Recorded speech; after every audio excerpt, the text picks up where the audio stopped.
kata kau besertaku, maka kuat roh dan jiwaku. Tanganmu Tuhan selalu ku nantikan di setiap. Shalom, salam sejahtera untuk kita semua. Hari ini Tuhan memberkati kita semua sehingga saat ini kita boleh dalam keadaan yang baik, tidak kurang satu apapun. Dan tiba waktunya bagi kita untuk menikmati berkat firman Tuhan melalui kebaktian pemahaman Alkitab secara online. Dan kita akan berdoa. Bapa dalam surga, kami mengucap syukur atas berkat-Mu yang senantiasa Tuhan limpahkan dalam kehidupan kami. Sehingga saat ini Tuhan, kami boleh menikmati berkat firman-Mu melalui kebaktian pemahaman Alkitab online pada hari ini. Mari Tuhan pimpin kami dari awal hingga selesainya. Tuhan mengurapi kami semua. Biarlah setiap apa yang Kau sampaikan bagi kami menjadikan berkat bagi kami. Terima kasih Tuhan, kami akan sambut berkat firman-Mu di dalam nama Tuhan Yesus Kristus, Juru Selamat kami. Haleluya, amin. Saudaraku, hari ini saya akan mengajak kita untuk menikmati firman Tuhan yang terdapat di dalam Yohanes 20 ayat 24 sampai dengan 29. Dengan perikop, Yesus menampakkan diri kepada Thomas. Saya akan bacakan buat kita. Tetapi Thomas, seorang dari ke-12 murid itu yang disebut Didimus, tidak ada bersama-sama mereka ketika Yesus datang ke situ. Maka kata murid-murid yang lain itu kepadanya, "Kami telah melihat Tuhan." Tetapi Thomas berkata kepada mereka, "Sebelum aku melihat bekas paku pada tangannya dan sebelum aku mencucukkan jariku ke dalam bekas paku itu dan mencucukkan tanganku ke lambungnya, sekali-kali aku tidak akan percaya." 8 hari kemudian murid-murid Yesus berada kembali dalam rumah itu dan Thomas bersama-sama dengan mereka. Sementara pintu-pintu terkunci, Yesus datang dan ia berdiri di tengah-tengah mereka dan berkata, "Damai sejahtera bagi kamu." Kemudian ia berkata kepada Thomas, "Taruhlah jarimu di sini dan lihatlah tanganku. Ulurkanlah tanganmu dan cucukkan ke dalam lambungku, dan jangan engkau tidak percaya lagi, melainkan percayalah." Thomas menjawab dia, "Ya Tuhanku dan Allahku." Kata Yesus kepadanya, "Karena engkau telah melihat Aku, maka engkau percaya. Berbahagialah mereka yang tidak melihat namun percaya." Saudaraku, ini adalah kisah tentang Thomas, salah satu murid dari Tuhan Yesus. Orang yang tidak mudah percaya, selalu ragu-ragu akan segala sesuatu yang dilihatnya, didengarnya, dan dialaminya, sering disebut orang yang skeptis. Kata skeptis berarti tidak mudah percaya atau ragu-ragu. Kalau kata skeptis berkembang menjadi suatu aliran atau paham atau ideologi, maka sikap itu disebut skeptisisme. Dan sikap dan karakter itulah yang sering secara spontan dikenakan pada Thomas. Nama lengkapnya adalah Thomas Didimus. Berabad-abad lamanya, Thomas Rasul mendapatkan julukan yang tidak mudah percaya, yang ragu-ragu, dan yang bimbang. Julukan skeptis dikenakan padanya karena dia kurang percaya kepada kesaksian teman-temannya, para rasul lainnya, yang mengatakan bahwa Yesus bangkit dari alam maut dan telah menampakkan diri kepada mereka. Dicatat dalam Injil Yohanes 20 ayat 19 sampai 29 yang kita baca tadi. Ketika hari sudah malam pada hari pertama minggu itu, berkumpullah murid-murid Yesus di suatu tempat dengan pintu-pintu yang terkunci karena mereka takut kepada orang-orang Yahudi. Rupanya kematian Yesus Sang Guru di kayu salib membuat para rasul mengalami ketakutan. Sehingga mereka berkumpul di suatu rumah dalam keadaan pintu-pintu yang terkunci. Nah, pada waktu itu Yesus menampakkan diri kepada para rasul, menunjukkan tangannya dan lambungnya kepada mereka sambil memberikan damai sejahtera kepada mereka. Para murid pun bersukacita atas kehadiran dan penampakan Tuhan Yesus. Tapi entah bagaimana dan mengapa ketika Yesus menampakkan diri kepada para rasul, Thomas tidak ada di tempat. Disebutkan dalam Injil Yohanes 20 ayat 24, Thomas tidak ada bersama-sama mereka ketika Yesus datang ke situ. Ketika Thomas kembali, para rasul memberikan kesaksian kepadanya. "Thomas, kami telah melihat Tuhan."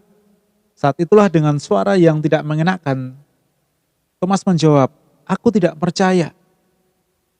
Meskipun teman-temannya sudah meyakinkan, benar Thomas, kami sungguh telah melihat Tuhan yang menampakkan diri, tegas para rasul kepada Thomas.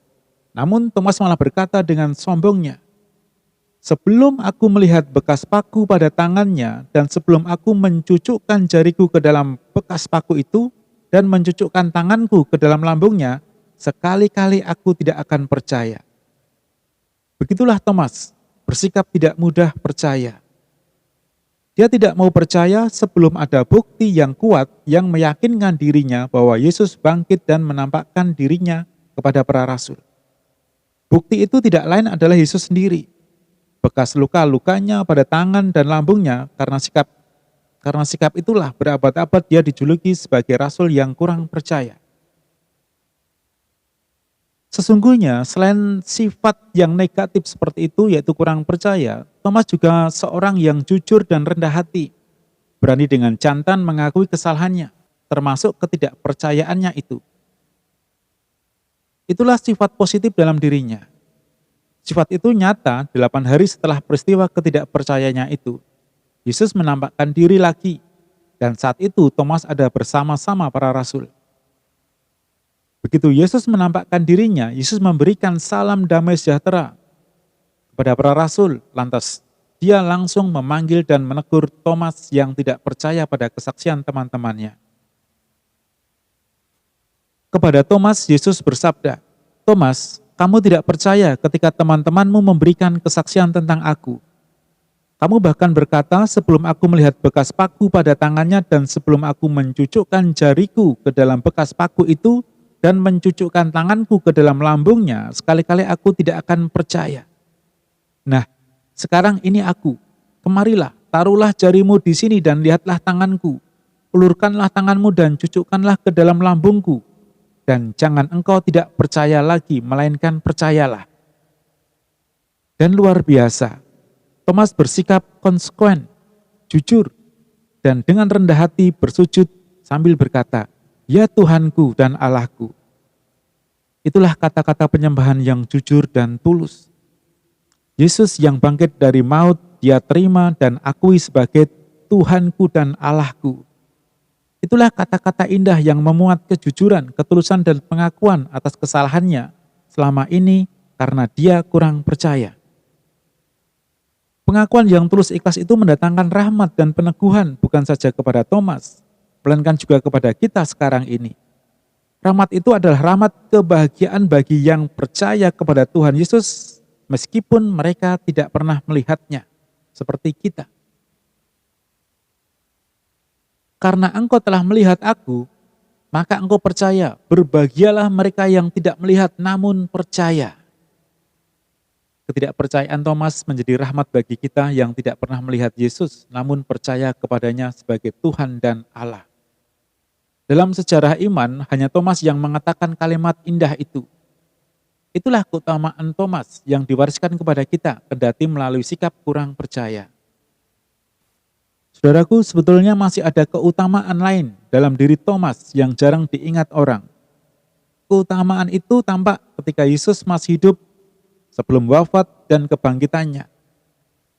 Yang pertama, atas pertanyaan Thomas, maka Yesus menyatakan dirinya jalan dan kebenaran dan hidup. Dengan demikian, jauh sebelum kebangkitannya dari alam maut, Thomas telah membuka pengertian kita berkat sabda Yesus, akulah jalan dan kebenaran dan hidup. Tidak ada seorang pun yang datang kepada Bapa kalau tidak melalui aku, Yohanes 14 ayat yang ke-6.